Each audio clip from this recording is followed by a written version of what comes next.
what are the most powerful anti-inflammatory foods for active or aging adults? Yeah, I would say, I know a lot of people would say, certain superfoods, those kinds of things. And I would say actually amino acids that we just talked about. Mhm. Yep. And the reason being is if you think of the context of as a person goes from 20 to 30 to 40 years old, basically in the fourth decade of life is where muscle mass declines quite a bit. Now, if you look at someone like us, like you're like this super ninja warrior, and I've been training, since I've been 12, and it's just part of my DNA. So I just lift, 3 to 4 times a week. If I don't, it feels weird. So for us, obviously, we probably have maintained a lot of muscle mass. For the general pop, as they get to the fourth decade of life, they lose a lot of muscle mass. And one of the mechanisms behind that is that there tends to be a very pro-inflammatory state that they're in.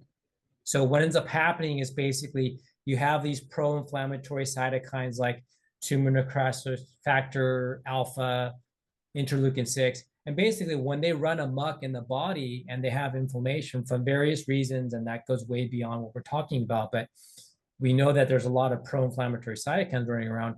And one of the ways the body deals with that is to get more amino acids to the liver to deal with that inflammatory process. Well, the way that it does that is it breaks down your muscle tissue to get the amino acids to the liver.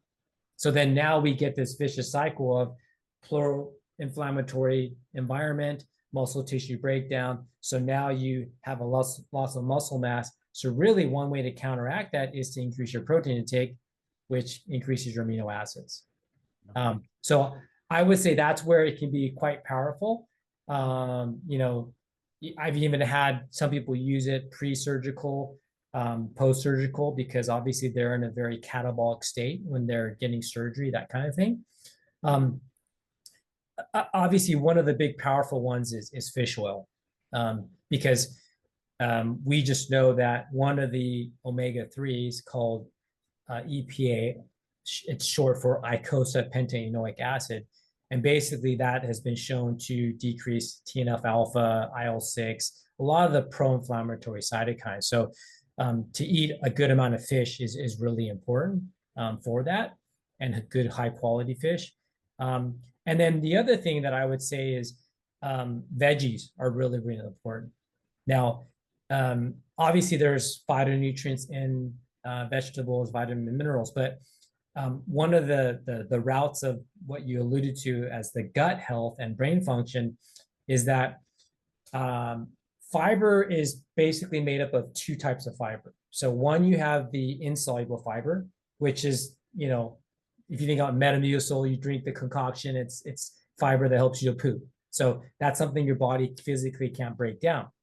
But the second fiber is what we call soluble fiber. And that's what your gut flora. So when we talk about the gut microbiome, everybody walks around with 3 to 4 pounds of bacteria within their digestive tract.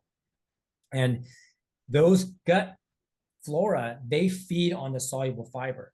And then when they feed on that, they chomp on it, they produce an acid. And that's classified as short chain fatty acids.